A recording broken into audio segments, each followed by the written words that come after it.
Kami akan mempresentasikan hasil kerja kelompok kami yang berjudul Pengelolaan SDM dalam Perusahaan Global. Adapun latar belakang yaitu dalam era globalisasi yang semakin berkembang pesat, perusahaan-perusahaan di seluruh dunia dihadapkan pada tuntutan yang semakin kompleks dan beragam. Perusahaan global menghadapi tantangan unik dalam hal pengelolaan SDM yang mencakup beragam aspek budaya, hukum, kebijakan, dan teknologi. Pengelolaan SDM dalam perusahaan global bukan hanya tentang merekrut, mengembangkan, dan mempertahankan karyawan, tetapi juga tentang memahami keberadaan budaya, menghadapi berbagai peraturan hukum, dan menjalankan operasi di berbagai lokasi di seluruh dunia. Apa itu pengelolaan manajemen sumber daya manusia? Proses perencanaan, pengembangan, pengaturan, dan pengawasan terhadap aspek-aspek yang berkaitan dengan tenaga kerja dalam suatu organisasi.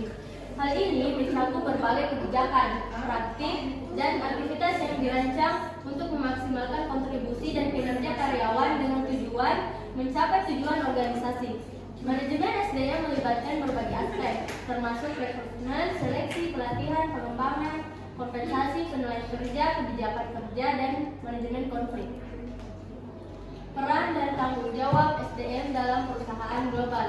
Yang pertama, ada rekrutmen dan seleksi global, yaitu mengembangkan strategi rekrutmen global untuk menarik bakat dari berbagai wilayah. Yang kedua, mengembangkan dan pengembangan dan pelatihan, yaitu memastikan karyawan di berbagai lokasi mendapatkan pelatihan yang sesuai dengan tugas dan tanggung jawab mereka. Yang ketiga, ada manajemen kinerja, yaitu memastikan bahwa tujuan dan harapan kinerja disesuaikan dengan strategi perusahaan global. Kemudian yang keempat itu kepatuhan hukum, yaitu mengelola perizinan kerja dan pemenuhan persyaratan pajak.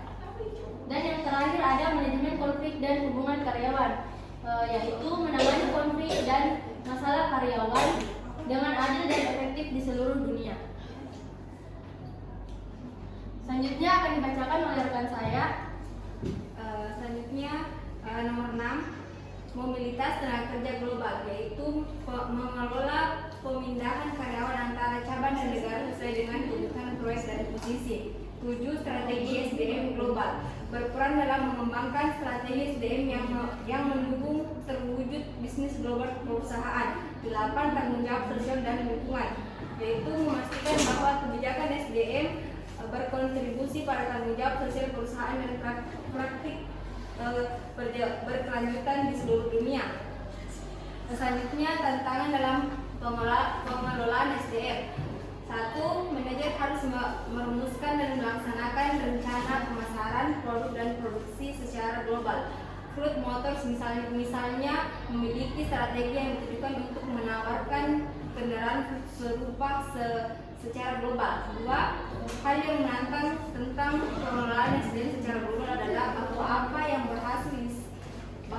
berhasil di suatu negara mungkin tidak berhasil di negara lain. Penguasaan menghadapi berbagai perbedaan politik, sosial, hukum, dan budaya antara negara dan orang luar.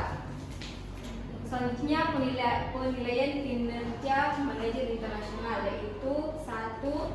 Sesuaikan kriteria kerja dan pekerjaan dan situasi lokal. 2. Timbang evaluasi lebih ke arah penilaian manajer di tempat daripada terhadap pengelolaan situs rumah. 3. Jika manajer kantor itu melakukan penilaian, minta dia menggunakan mantan ekspatriat dari lokasi yang sama di luar negeri untuk meminta nasihat. Selanjutnya, tujuan pengelolaan SDM dalam perusahaan global. 1. Menarik dan mempertahankan bakat dan kualitas tinggi dari berbagai negara. 2. Mengembangkan pemimpin dan manajer. 3. Memastikan kepatuhan perusahaan terhadap hukum dan regulasi ketenagakerjaan. 4. Mendukung pengembangan karyawan di seluruh dunia. 5. Mendorong keseimbangan yang sehat antara kehidupan kerja dan pribadi karyawan. 6. Mengelola perpindahan karyawan internasional dan aspek yang terkait. 7. Meningkatkan ketahanan organisasi terhadap perusahaan dan bisnis global. 8. Meningkatkan kualitas pekerjaan, produktivitas, dan kontribusi karyawan. Adapun kelebihan dan kekurangannya, yaitu kelebihan 1. Akses ke bakat global. 2. Diversifikasi dikasih tenaga kerja, 3. Fleksibilitas operasional, 4. Pertumbuhan dan ekspansi global, 5. Kepemimpinan multikultural. Kekurangannya, kebijakan dan regulasi yang rumit, 2. Perbedaan budaya, 3. Koordinasi lintas batas, 4. Biaya perpindahan internasional, dan 5. Risiko keamanan data. Selanjutnya ada pula kesimpulan dari materi kami, yaitu pengelolaan sumber daya manusia atau SDM dalam perusahaan global adalah aspek kunci dalam mencapai kesuksesan dan berkelanjutan dalam ekonomi global yang terus berkembang. Melalui pengelolaan SDM yang efektif, perusahaan dapat mengakses bakat global, menciptakan tim yang beragam, dan merespon perubahan pasar global. Namun, tantangan dalam pengelolaan SDM di tingkat global juga signifikan, termasuk perbedaan budaya, hukum, regulasi, dan birokrasi yang kompleks. Pengelolaan SDM dalam perusahaan global bukan hanya tantangan administrasi, tetapi juga tentang strategi yang bijaksana yang mendukung pertumbuhan, keberlanjutan, dan kesuksesan jangka panjang dalam ekonomi global yang dinamis. Itulah tadi paparan materi dari kelompok 7. Apabila ada kurangnya, mohon maaf. Terima kasih. Assalamualaikum.